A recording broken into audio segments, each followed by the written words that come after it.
കുറവായിരുന്നു. പക്ഷേ എന്തായാലും ഇപ്പോൾ ഒരുപക്ഷേ ഈ വിവാദങ്ങളൊക്കെ ഇപ്പോൾ ഉണ്ടായിരിക്കുകയാണല്ലോ, കൊലപാതകങ്ങളും അക്രമവാസനയും ഒക്കെ എന്ന് പറയുന്ന ഒരു ടോപ്പിക്ക് ചർച്ചയാവുന്നതുകൊണ്ടായിരിക്കാം എന്തായാലും മാർക്കോ സിനിമ ഇനി ടി.വി ചാനലുകളിൽ പ്രദർശിപ്പിക്കാൻ കഴിയില്ല എന്നുള്ള ഒരു ഉത്തരവ് ഇപ്പോൾ ഉണ്ടായിരിക്കുകയാണ്.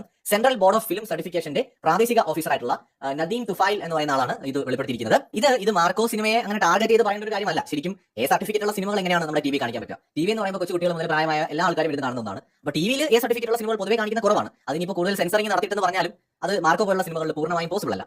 അതുകൊണ്ട് തന്നെ അത് തീരുമാനം നല്ലതാണ്. രണ്ടാമത് വെബ് സീരീസുകൾ ഇത് കാണിക്കാൻ പറ്റുമോ എന്നുള്ളതാണ്. വെബ് സീരീസുകൾ 18+ വെബ് സീരീസുകളും ഉണ്ട്, അല്ലാതെയുള്ള വെബ് സീരീസുകളും ഉണ്ട്. അപ്പോൾ ഇത് പാരന്റ്സിന് ഡിസൈഡ് ചെയ്യാം. കാരണം നമുക്ക് നിരോധനം എല്ലായിടത്തും ഒരിക്കലും പോസിബിൾ അല്ല. അപ്പോൾ അവിടെ നമ്മുടെ വിവേകം ഉപയോഗിക്കാം, കുട്ടികളെ ചെറിയ ഇത്തരം സിനിമകൾ കാണിക്കാതിരിക്കാം. മറ്റൊന്ന്, നമ്മൾ ഈ കൊറിയൻ സിനിമകളിലൊക്കെ ഇങ്ങനെയുണ്ട് അങ്ങനെയുണ്ടെന്ന് പറഞ്ഞിട്ട് മലയാള സിനിമകൾ കൊണ്ടുവയ്ക്കുമ്പോൾ കൊറിയക്കാർക്ക് ഇത് സിനിമയാണെന്ന് മനസ്സിലാക്കാനുള്ള ബോധമുണ്ടെന്നും നമ്മൾ മലയാളികൾ എല്ലാവരും അത്തരം ബോധമുള്ള ആൾക്കാരല്ലെന്നും നമ്മൾ തിരിച്ചറിയണം. സിനിമയായി കാണാനുള്ള ഒരു ഭൗതിക നിലവാരം നമുക്കുണ്ടാവുന്ന സമയത്ത് ഇത്തരം സിനിമകൾ വന്നാലും വലിയ കുഴപ്പമൊന്നുമില്ല, അതിനെ സിനിമയായിട്ട് ആൾക്കാർ കണ്ടോളും. എന്നാലും നമുക്കറിയാം നമ്മുടെ നാട്ടിലൊക്കെ ഒരു സീരിയൽ പോലും കാണുമ്പോൾ ചോരത്തിലുണ്ടാവുന്ന മനുഷ്യരാണ് നമ്മുടെ നാട്ടിൽ കൂടുതലുള്ളത്. ഒരു സീരിയൽ പോലും നമ്മൾ വല്ലാണ്ട് ഇൻഫ്ലുവൻസ് ചെയ്യുന്ന ഒരു സമൂഹത്തിൽ ആ സീരിയൽ കാണുമ്പോൾ അല്ല വില്ലനെയും അല്ലെങ്കിൽ പ്രതിനായികയും ഒക്കെ തെറി വിളിക്കാൻ തോന്നുന്ന ഒരു സമൂഹത്തിൽ ഇത്തരം സിനിമകൾ വലിയ സ്വാധീനം ഉണ്ടാക്കുമെന്നത് ഒരിക്കലും ഒരു സംശയമുള്ള കാര്യമല്ല, സ്വാധീനം ഉണ്ടാക്കും. അതുകൊണ്ട് ടി.വിയിൽ ഇതിന്റെ സംരക്ഷണമൊക്കെ തടഞ്ഞാൽ നല്ലതാണ്. മറ്റൊന്ന്, ഇങ്ങനെ അക്രമവാസനയുള്ള സിനിമകൾ കൂടുതലായി ഉണ്ടാക്കുന്നതിന് പകരം സയൻസ് ഫിക്ഷൻ സിനിമകൾ അല്ലെങ്കിൽ കുറെ കൂടെ എന്റർടൈൻമെന്റിന് പ്രാധാന്യം കൊടുക്കുന്ന സിനിമകൾ ഉണ്ടാക്കും. കുട്ടികൾക്കും കുടുംബത്തിനും ഒക്കെ എല്ലാവർക്കും പോയിരുന്ന് കണ്ട് ആസ്വദിക്കാൻ കഴിയുന്ന സിനിമകൾ ഉണ്ടാവട്ടെ, അത്തരം സിനിമകൾ വിജയിക്കട്ടെ. ഇനി മാർക്കോയെ മാത്രമായിട്ട് ബ്ലെയിം ചെയ്യേണ്ട കാര്യമില്ല. മാർക്കോ വരുന്നതിന് മുമ്പ് ഒരു 3-4 സിനിമകൾ ഞാൻ അടുത്തിടെ കണ്ട സിനിമകളുണ്ട്. അതിൽ ഒരു സിനിമയുടെ കഥ എന്ന് പറയുന്നത് +2 പഠിക്കുന്ന പിള്ളേർ വലിയ ഗുണ്ടകളുമായിട്ട് ഫൈറ്റ് ചെയ്യുന്നതാണ്. എന്ന് വെച്ചാൽ ആയുധങ്ങളൊക്കെ ഉപയോഗിച്ചുകൊണ്ട് ഭയങ്കര മാസ് കാണിക്കുന്ന കൂട്ടത്തല്ല്, അതാണ് ഒരു സിനിമ. മറ്റൊരു സിനിമ എന്ന് പറയുന്നത് ഇതുപോലെ +2 പഠിക്കുന്ന പിള്ളേർ, 2 സ്കൂളിലെ പിള്ളേർ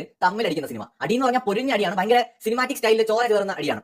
അതുപോലെ തന്നെ വേറൊരു സിനിമ എന്ന് പറയുന്നത് തല്ലിനെ ഭയങ്കരമായിട്ട് പ്രോത്സാഹിപ്പിക്കുന്ന മാസായിട്ട് കാണിക്കുന്ന ഒരു സിനിമയാണ്. അപ്പൊ അടി, ഇടി, വെട്ട്, കുത്ത്, ഗുണ്ടായിസം ഇതൊക്കെ ഹീറോയിസം ആയിട്ട് കാണിക്കുന്ന ഒരു 50 സിനിമകളെങ്കിലും കഴിഞ്ഞ ഒരു 5 വർഷത്തിനിടയിൽ നമ്മുടെ കേരളത്തിൽ കാണാൻ പറ്റും. പെട്ടെന്ന് നമുക്ക് നോക്കിയാൽ നമ്മൾ ജീവിക്കുന്ന കുടുംബം, നമ്മുടെ ചുറ്റുപാട്, സമൂഹം, നമ്മുടെ ചുറ്റിനും നടക്കുന്ന കാര്യങ്ങളെല്ലാം നമ്മളെ സ്വാധീനിക്കും. അപ്പൊ ഇന്നത്തെ തലമുറയിലെ പിള്ളേരെ കുറ്റം പറയുമ്പോൾ അവർ കാണുന്ന സിനിമകളിൽ മയക്കുമരുന്ന് ഉപയോഗം, അവർ കാണുന്ന സിനിമകളിൽ തല്ല്, അടി, ഇടി, വെട്ട്, കുത്ത്, അത് സിനിമകളുടെ കാര്യം. ഇനി റിയൽ ലൈഫിലേക്ക് വന്നാലോ, രാഷ്ട്രീയമായിട്ട് നടക്കുന്ന കൊലപാതകങ്ങൾ, തമ്മിലടി, വഴക്ക്, പ്രശ്നങ്ങൾ, എല്ലാ മേഖലകളിലും ഇത് വരുമ്പോൾ ഇതവരെ സ്വാഭാവികമായിട്ട് ആ സമൂഹത്തിൽ ജീവിക്കുന്ന ആളെ സ്വാധീനിക്കാം. എല്ലാവരെയും അല്ല, ചിലരെ. ആ ചിലരാണ് വലിയ കുറ്റവാളികളായിട്ട് പിന്നീട് മാറുന്നത് എന്നുള്ളതാണ് യാഥാർത്ഥ്യം. ഇവിടെ ഈ മാർക്കോ സിനിമ ഇപ്പോൾ നിരോധിച്ചു, ടി.വിയിൽ കാണിക്കില്ല എന്ന് പറഞ്ഞ വാർത്തകൾ വരുന്നത് അതിൽ അത്ഭുതമെന്ന് തോന്നുന്ന കാര്യമില്ല. സർട്ടിഫിക്കറ്റ് ഉള്ള സിനിമ എന്തായാലും ടി.വിയിൽ കാണിക്കാനുള്ള പോസിബിലിറ്റി വളരെ കുറവാണ്. അതൊന്നും കൂടി ഒന്ന് അടിവരയിട്ടു മാത്രമേ ഉള്ളൂ. പിന്നെ മറ്റൊന്ന്, ഇപ്പോൾ കേരളത്തിലുണ്ടായ അക്രമ സംഭവങ്ങൾക്ക് എല്ലാം കാരണം മാർക്കോ ആണെന്ന് പറഞ്ഞാൽ അതങ്ങ് ഒത്തിരി കണ്ട മൈതാനത്ത് പോയി പറഞ്ഞാൽ മതി. മാർക്കോ മാത്രമല്ല, കേരളത്തിലെ സാമൂഹിക സാഹചര്യങ്ങൾ ഒരു പ്രധാന കാരണമാണ്. മാർക്കോ ഉൾപ്പെടെ അക്രമവാസനയും അതുപോലെ കുട്ടികൾക്കിടയിൽ അടക്കം ഈ ശത്രുതയും അക്രമവാസനയും ഒക്കെ വളർത്തുന്ന ധാരാളം സിനിമകൾ സമീപകാലത്ത് ഇറങ്ങിയിട്ടുണ്ട്. ഇതെല്ലാം ഒരുപക്ഷെ ഈ അക്രമ സംഭവങ്ങൾക്ക് ഒരു ചെറിയ കാരണമായിരിക്കാം. അതിനേക്കാളൊക്കെ വലിയ കാരണം നമ്മുടെ നിയമവ്യവസ്ഥയാണ്. കുറ്റവാളികൾക്ക് കൃത്യമായി ശിക്ഷ ഉറപ്പുവരുത്തുന്നതിലെ കാലതാമസം, കുറ്റവാളികൾക്ക് പലപ്പോഴും രക്ഷപ്പെടാൻ നിയമത്തിന്റെ പഴുതുപയോഗിച്ച് കഴിയുന്നു എന്നത് ഒക്കെ ഇത് ആവർത്തിക്കുന്നതിന് ഒരു കാരണമാണ്. അതുകൊണ്ട് എല്ലാ കുറ്റങ്ങളും മാർക്കോയുടെ തലയിലേക്ക് മാത്രം ചാരിയിട്ട് രക്ഷപ്പെടാൻ ശ്രമിക്കുന്നതും ശരിയല്ല.